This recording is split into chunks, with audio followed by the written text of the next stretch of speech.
রাম বন্ধুরা, আমি অমৃতা। আমি রাম ঠাকুরের কথা বই থেকে একটা গল্প নিয়ে আপনাদের শোনাচ্ছি। ঠাকুর যে যাত্রায় সম্পূর্ণ সুস্থ হইবার 3-4 দিন পরে একদিন প্রাতকালে আবার আমার সেই পিরন স্ট্রিটের বাসায় আসিলেন। আমার স্ত্রী তখন এখানে ছিলেন, সুতরাং এবার ঠাকুরের পরিচর্যার ব্যাপারে আমি নিরুদ্যোগী ছিলেন। পূর্বে একাধিকবার বলিয়াছি যে ঠাকুর বয়সত কোনো দরকারই ছিল না এবং তাহার সেবা একজন বালকই চালাইয়া দিতে পারিত। কিন্তু এই সম্পর্কে আমি নিজে এত অপটু ছিলাম যে ঠাকুর আমার বাসায় আসিলেই তাহার সেবা সম্বন্ধে একটু দুশ্চিন্তা আমার লাগিয়াই থাকিত। সে যাই হোক, ঠাকুর আসিয়াছেন খবর পাই আমার স্ত্রী রান্নাঘর হইতে আসিয়া ঠাকুরকে প্রণাম করিলেন এবং ঠাকুরের সম্মুখে বসিলেন। দু একটি কুশল প্রশ্নাদির পর ঠাকুর তাহার ঝোলা হইতে একটি আংটি বাহির করিয়া আমার স্ত্রীর হাতে দিয়া বলিলেন, মা, এই আংটিটা নেন, এটা আপনারই। সেই আংটিটি এখন আমার স্ত্রীর সেই আংটিটি এখনও আমার স্ত্রীর হাতেই আছে। 3টি পাথরে লাগানো ছিল, সেইগুলি ভাঙিয়া পড়িয়া গিয়াছে, কিন্তু পরিবর্তে অন্য পাথর বসাইবার ইচ্ছা তাহার কখনো হয় নাই। আমার মনে হয় যে আংটিটা দেওয়ার পিছনে একটু রহস্য আছে। এই সময় কিছুদিন পূর্বে অনেকের মুখে শুনিয়াছিলাম যে ঠাকুর নাকি বলিয়াছেন লক্ষ্মী পূজার দিন একটু আপাং গাছের শিকড় সোনা কিংবা তামার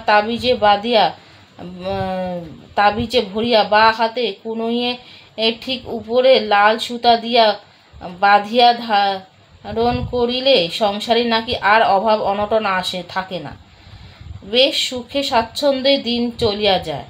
ঠাকুরের নিজের মুখে আমি কিছু শুনি নাই এবং কথাটি যে কিভাবে চাউর হইয়াছিল তাহাও আমি ঠিক জানি না।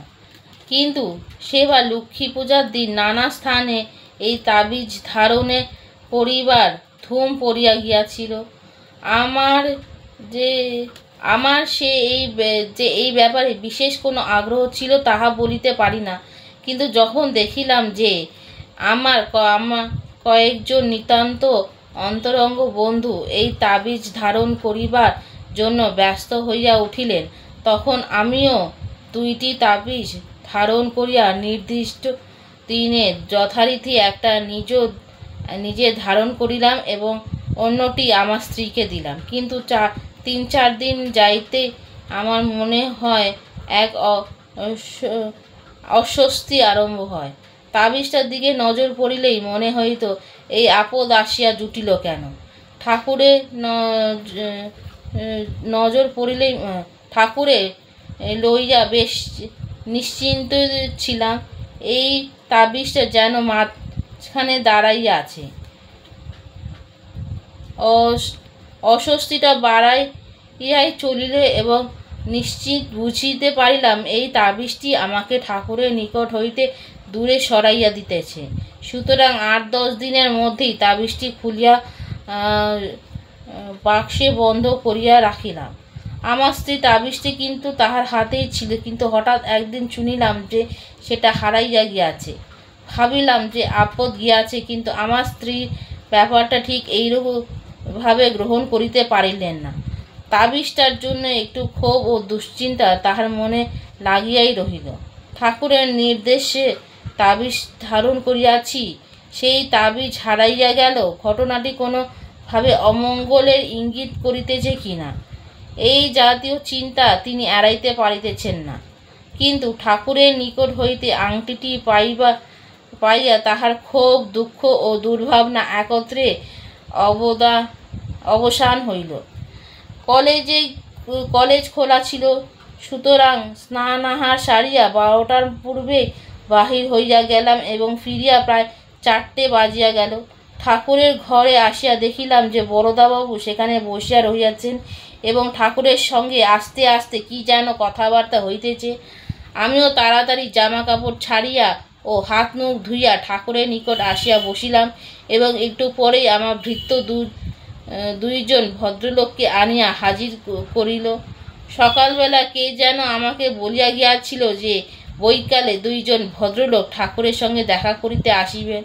ইহারা কোথাকার এক হরিসভার সভাপতি ও সম্পাদক এবং বৈষ্ণব শাস্ত্রে নাকি বিশেষ অভিজ্ঞ। প্রায় সঙ্গে সঙ্গে অনুপবাবু আসিলেন এবং ইহাদিগকে ঠাকুরের সহিত পরিচিত করিয়া দিলেন।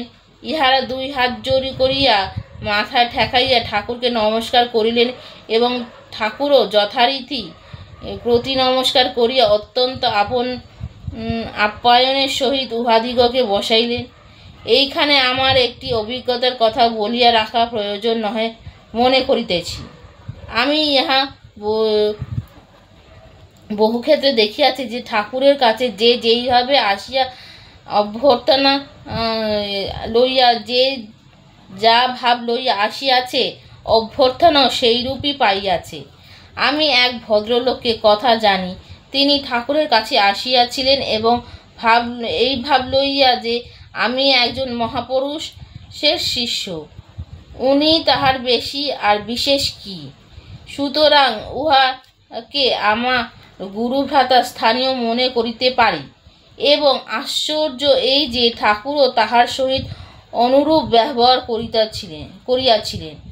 কয়েকবার ঠাকুরের নিকট যাতায়াত করিবার পর আস্তে আস্তে ওই ভদ্রলোক মনোভাব পরিবর্তিত হইতে লাগিল এবং ঠাকুরের ব্যবহারও সঙ্গে সঙ্গে পরিবর্তিত হইতে লাগিল।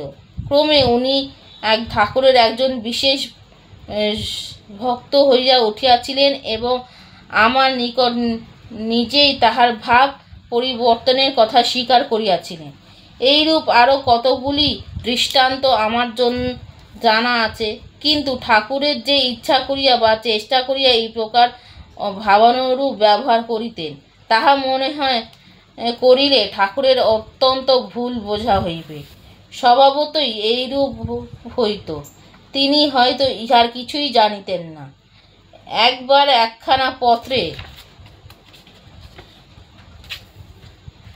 লিখিয়াছিলেন, আমাকে যে যেমন ভাবে আমি সেইভাবেই প্রকাশ হইয়া তার কাছে থাকি। ইহা আমার কর্তৃত্ব সত্যে নাই। ভগবান একমাত্র চালাক। বহুদিন ঠাকুরের সঙ্গ করিয়া এবং নির্দিষ্ট মনে তাহার আচার ব্যবহার লক্ষ্য করিয়া আমি এই রহস্যটি নিশ্চিত রূপে বুঝিতে পারিয়াছি বলিয়াই মনে করি, কিন্তু পাঠক পাঠিকা দিগকে কথাটা বুঝাইতে পারিলাম কিনা জানি না। আজকের গল্পটা এইটুকুনি। আমি এর পরবর্তী অংশ আরেকটা ভিডিওতে পড়ে শোনাবো। আমার এই প্রচেষ্টাটা ভালো লেগে থাকলে আমার চ্যানেলটা লাইক, শেয়ার অ্যান্ড সাবস্ক্রাইব করবেন, কমেন্টস করবেন। জয় রাম।